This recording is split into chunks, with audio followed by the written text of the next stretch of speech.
Hello, everybody. Welcome back to Every Day is Saturday. I'm Matt Stahl, along with my partner, Brad Gatto. Hello, sir. Hello. I'll take that. I was waiting for a howdy. You're older than me, so you're a sir. Oh, sir. Yeah. I don't get that very often. I'll take that. We are going to be digging into a continuation of reviewing a book, The Psychology of Money by Morgan Housel, that we've been talking about for a period of time here. So we're going to dig into one of those chapters. We've really enjoyed doing this. It prompts a lot of really good conversation. Before we get into that, and today we're going to be covering chapter 10, which is simply stated as save money. Simple yet profound. Yep, profound. Yeah. Before we get into that, Mr. Gatto, what's new? Not baseball. There we go. Change it up. It's paused. Regular season's over. We don't start winter clinics till November. So it is football season in the Gatto household. I've got son going into 8th grade, playing 8th grade football. They started practicing 5 days a week. And my younger son started his first year of tackle football, which he could not be more excited about. It is pretty funny seeing him in pads. That's the first time I've seen him in a helmet and shoulder pads. Very good. So it's football. Just got back from a work trip. Had a chance to spend a couple of days with about 130 other financial professionals from across the country. It's always good. It's always energizing. Always come back with new ideas, things that we could be doing better here at Fiat. So that was good too. Yes. And what he's leaving out is that he was actually one of the keynote speakers. So, well, that's not an important point. Well, I think it is. Well, thank you. How about yourself, sir? Well, a little more broken record over here. Soccer season has started up again. It's not a season. It's a year. It's a lifestyle. It's a lifestyle. Fall season is just kicking off, but much like you, we are gearing up for back to school with all of our kiddos in our household, and I think everyone's ready. Yeah. In fact, we got to hurry this up so I can get to my open house. Let's do this. Well, welcome. If this is your first ever time listening to an episode of Every Day is Saturday, a couple things you should be aware of. Number one, we don't take ourselves too seriously. Number two, kind of differences in episodes. Sometimes we interview clients and talk to them about how they're living rockstar lives in retirement, living everyday as Saturday lives. Sometimes we talk about our own topics around money stuff that relates to kind of this pattern of life of the dissect. And then over the last year or so, we've been scattering in these random chapters of this book called Psychology of Money by Morgan Housel. We are now on chapter 10 of what I believe is a 20-chapter book. So we're about halfway through. If you enjoy this, and this is your first ever episode, I would go back and listen to the other episodes that we did on this book as well, because very impactful book. Matt and I both read this book a couple of years ago, came out in 2020, and liked it so much, we just thought we would bring it to you in a meaningful way and kind of dissect chapter by chapter. So as Matt said, as we jump into this chapter is literally called Save Money. The subtitle is The Only Factor You Can Control Generates One of the Only Things That Matters. How wonderful. But I would argue, Matt, it's the hardest one to do. In fact, I'm going to call us on the carpet here because right before we hit record, we were both basically, as we were reviewing this chapter, before we hit record, we both basically admitted we're like, yeah, this is us too. Absolutely. It's so easy to, I wouldn't even call it excuses. Pointing out obstacles. Yeah, maybe some of them are excuses, but it is so easy to come up with all these different reasons why very, very simple things that we know work sometimes aren't practiced. Yeah. Yeah. And it's, he goes through like 7 points here that we'll get to pretty quickly, 7 or 8, something like that. But I want to draw a line here and help people understand that saving money doesn't just mean that you're 40 years old and you're putting money in a savings account. Saving money is also just spending less. Right. And so if you're nearing or in retirement and you're thinking, okay, I'm through my savings years, this isn't going to necessarily pertain to me. That's not true, because what it means to you is that you just spend less than you're currently spending. Therefore, your money is going to last longer, which in essence is still saving money. Sometimes, I have the argument with my bride from time to time when something is purchased and it's like, well, it was $100. Now it was only $75. I saved $25. And you spent 70. No, you didn't. You spent 75. But that is a form of savings. And so whether you're in your actual working savings years or you're in your retirement years, pay attention because there's definitely some good principles that Morgan draws out here. So what is the first idea or principle that Morgan brings to us, Matt? Yeah. So first idea, again, simple, like we said before. Here's the statement. Building wealth has little to do with your income or investment returns and lots to do with your savings rate. So that means focus on the big things or the small things, right? The things that you can influence and control or the things that you cannot influence and control.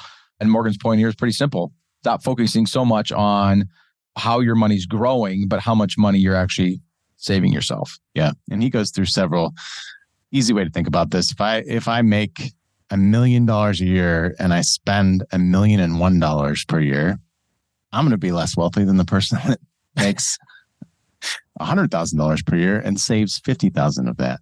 Yeah, really, really simple on the surface. The example he gave in the book, which I thought was pretty good, is the oil crisis back in the 1970s, which of course is now 50 years ago. But that's crazy. There was a point where we all thought we were running out of oil. And there was this massive crisis. If you were alive and buying gas at that time, you'll know exactly what I'm talking about. There was rations, there was lines at the pump, there was all kinds of stuff going on. But his point was, since then, what's changed isn't necessarily how much more oil we have, but how much more efficient we've become. So in other words, not that we just started making more money, i.e. there was more oil, but the fact that we just stopped spending so much of it. The stat that he gives here is that in the United States uses 60% less energy per dollar of GDP today than it did in 1950. 60% less. A more specific example, a 1989 Ford Taurus averaged 18 miles per gallon. Today, a Suburban, 2019 Chevy Suburban, which I would probably assume they're even more efficient today, 4 years later, averages 18.1 miles per gallon. So full-size SUV that seats 8 people, getting better gas mileage than a family-sized sedan did in 1989. And so it isn't so much, the problem wasn't necessarily solved solely by the fact that we found a bunch more oil or new ways to get the oil out of the ground. It was primarily solved by, the bigger of the two was the fact that we just are using less of it on a per capita basis. Yep. And another stat thrown there is gas production since 1975 has increased 65%, while the conservation and efficiency has more than doubled. And so there he makes a statement. So it's easy to see what has actually mattered more. And also points out that that's largely in our control. So yeah. There's one side of that equation, I can just make more money through my own ability to make money or investment returns, or I can just stop spending as much and save more. One of those two things is in our control and one is not. Right. And there's 100% chance of improving efficiency. That's the statement that really jumps out to me. So the decision to buy a lighter car or ride a bike is up to you or us and has a 100% chance of improving efficiency.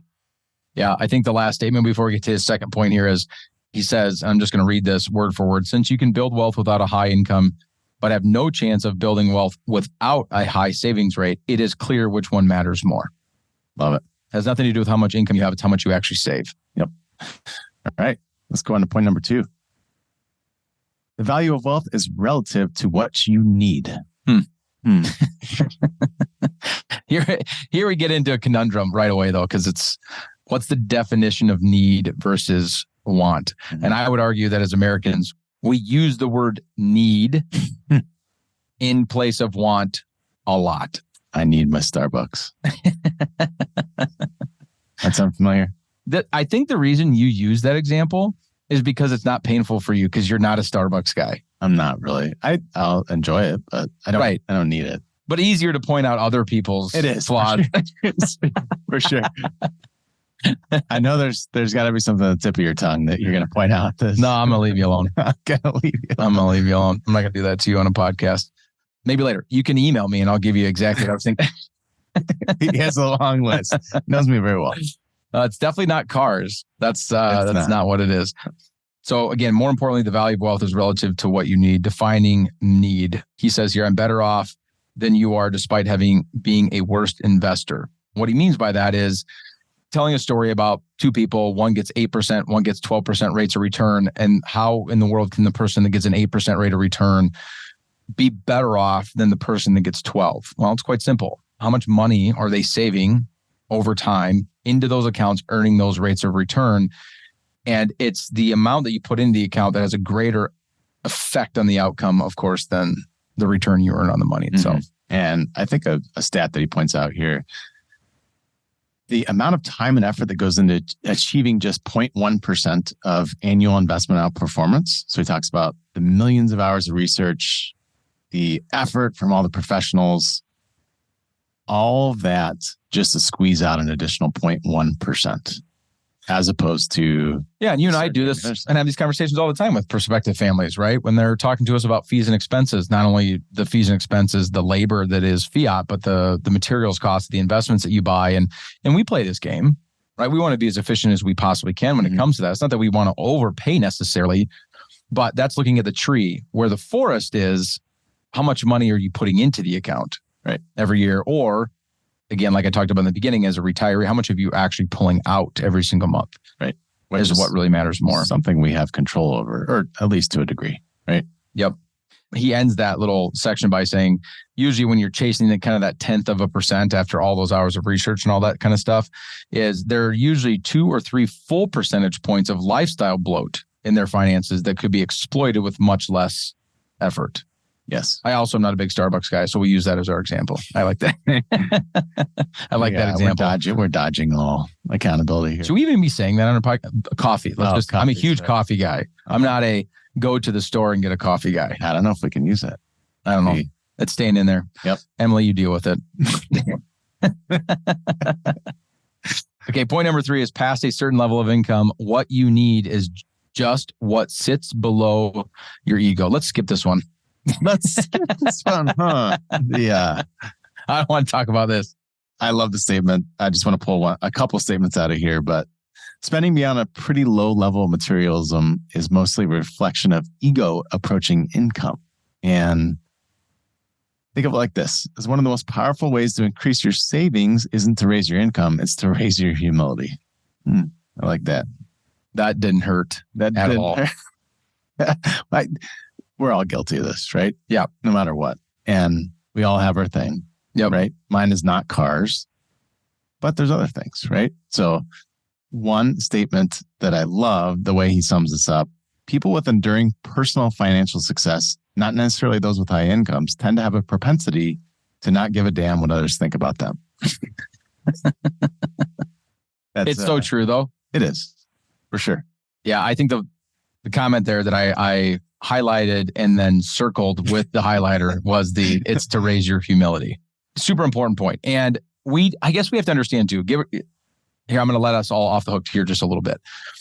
The people that run the marketing machines and the advertising machines know exactly how to get our ego moving. That is their job, is to make us think that something that we want is a need, and to make us think that thing is going to make us feel better in some way, shape, or form.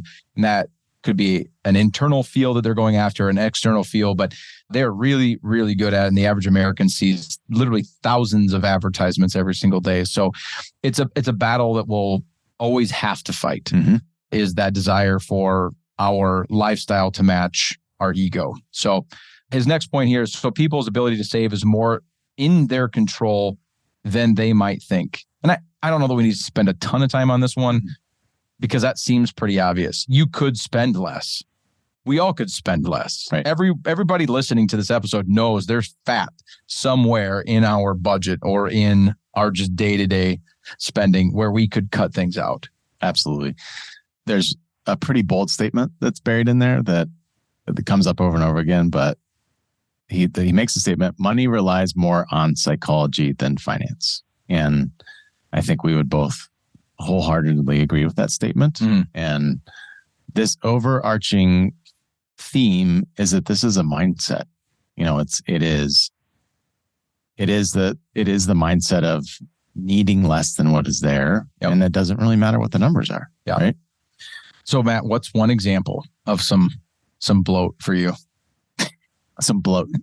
Something you could cut out. Supplements. Yep. So I'm talking vitamins, supplements, anything to squeeze out a little bit more. That 1/10%. Performance, yes. Absolutely. How about you? So your thousands and thousands of hours isn't on squeezing out an extra 1/10% out of your brokerage account. It's out of your muscles. It's out of my mind and my body. I feel like you tried to achieve some humility there, but found ego somewhere else in that statement. Yeah, for sure. No. For me, it's just how big my muscles are. You know what? You know what's kind of ironic? You know what another area where that is with technology, and not necessarily in a personal sense as much as like from a business sense. Chasing efficiency by chasing technology is definitely been a weakness. Sure. Which is kind of ironic, isn't it? Yeah. How about you? Clothes. You're not off the hook. I have all kinds of things because I'm a spender by nature, but the first thing that comes to my mind is clothes. I love clothes. I love clothes as well. Just, in a different way than you do. I've got a lot of money saved in my wardrobe. See, that's a Freudian slip. Oh, that's good. All right, next point. Let's move on. Let's move on. This is getting uncomfortable. Notice how I keep I'm like, dude, let's just hurry this episode up. We probably should have skipped this chapter. It's not even important. You don't need a specific reason to save. I think this is a great point that is probably lost on a lot of people, but one of the primary drivers that actually gets people to start saving money is because there's something specific that they're after, that they're saving for. Mm-hmm. His point is you don't need that. You can just save money just to save money, even if it doesn't have like a true north or defined purpose or an outcome. Because what ends up happening is if you don't have those things, typically what we do is that money just kind of gets wrapped back into lifestyle. Mm-hmm. That brings up and he does make the point. Usually there's a lot of motivation when you're saving for a down payment or you're paying for college for your kid or even the throwing out retirement. But it comes down to, and I think this word can be overused, but it's freedom. It's peace of mind. Yep. If you're saving for that, and that actually brings up a really good, I think a really interesting point to think about as you're having conversations with clients is what if the end goal is that, and that's what you're saving in for in particular, as opposed to you're saving for retirement. Well, no, you're saving to achieve a state of mind or a mindset. Flexibility. That's a great segue into his next point, man. There we go. Look at that. Which is the flexibility and control over your time is an unseen return on wealth. I think we kind of covered it. We did. Yeah. To a certain extent. He does point out, he says he thinks I'm going to give a shot at this word, incalculable. Oh, there we go. I got it. I don't think I've ever said that before. So I thought I would roll out incalculable a lot more awkwardly. Is that a word? Nope. Yeah, it probably is. I don't know. I want to read part of what he said here because it's worth just repeating word for word. Savings in the bank that earn 0% interest might actually generate an extraordinary return if they give you the flexibility to take a job with a lower salary but more purpose, or wait for investment opportunities that come when those without flexibility turn desperate. I think that's when I think of like retirement, because this is the primary part of what we do.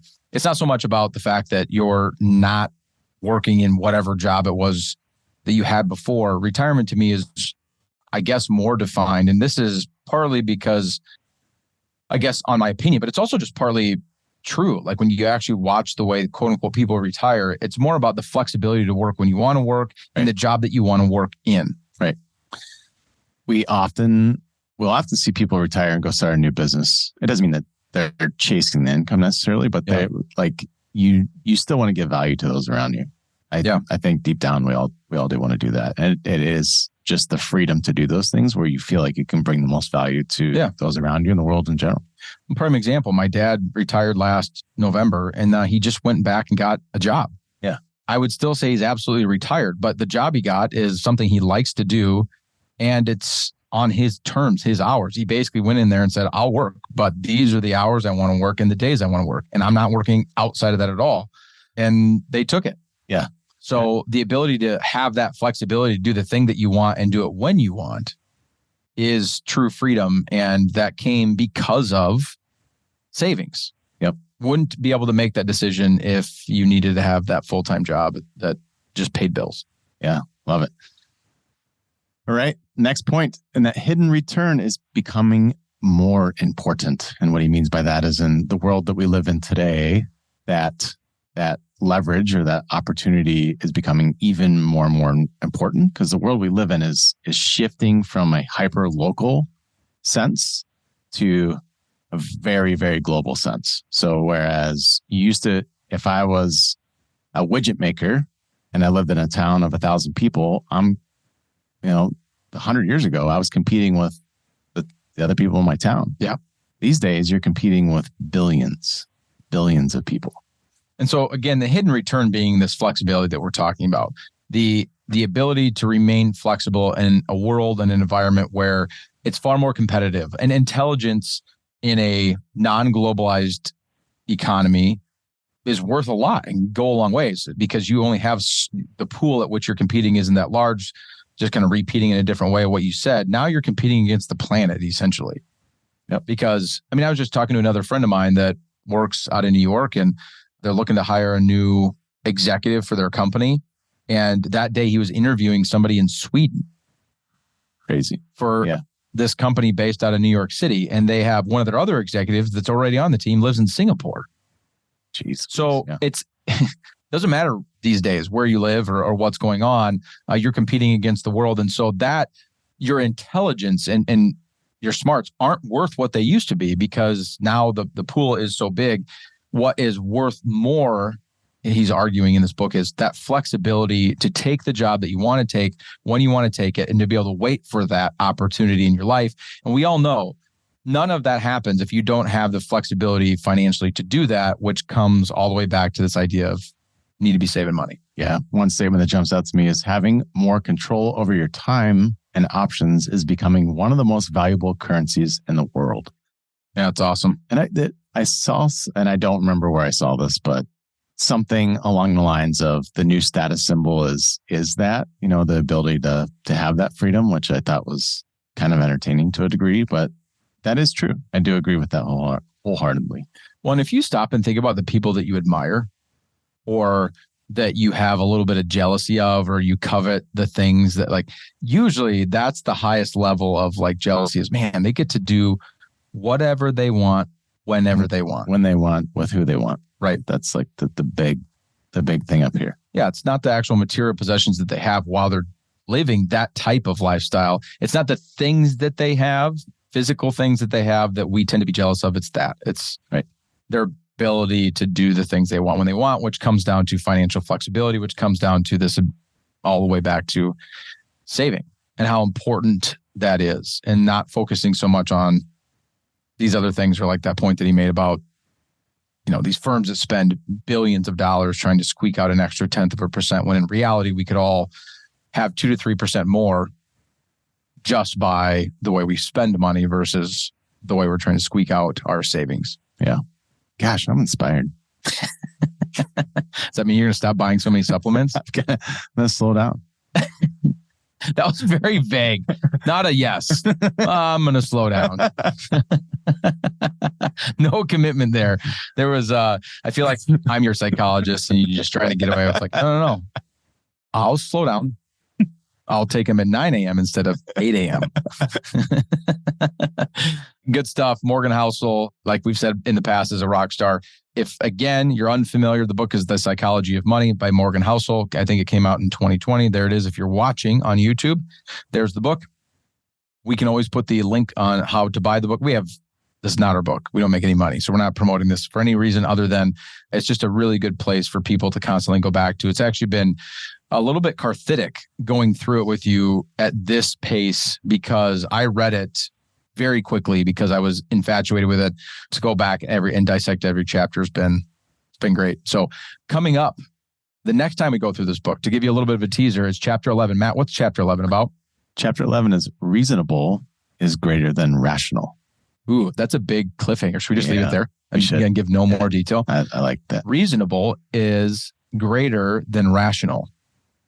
What could that possibly mean? I don't know. You're going to have to tune in to a future unknown date episode of the Everyday is Saturday podcast Nicely to figure done. it out. Look at that. Thanks for joining us for this episode of Everyday is Saturday. Matt and I genuinely enjoy doing this. We love that you join us. Please tell your family and friends that we're out here doing this a couple of times a month and have them come join us as well. You can find us on any platform that has podcasts. We are there. If you want to subscribe to the podcast, you can do that. We would love that. Click that like and subscribe button, as they love to say. If you need more information on fiat, you can go to our website. That's the best way to find anything and everything, all things fiat, as they say. It's www.fiatwm.com, fiatwm.com. Other than that, thanks for joining us for this episode of Everyday Saturday, and we will see all of you next Saturday. See you, everybody. Thank you for listening to Every Day is Saturday. Click the subscribe button below to be notified when new episodes become available. The information covered and posted represents the views and opinions of the guest and does not necessarily represent the views or opinions of Fiat Wealth Management. The content has been made available for informational and educational purposes only. The content is not intended to be a substitute for professional investing advice. Always seek the advice of your financial advisor or other qualified financial service provider with any questions you may have regarding your investment planning.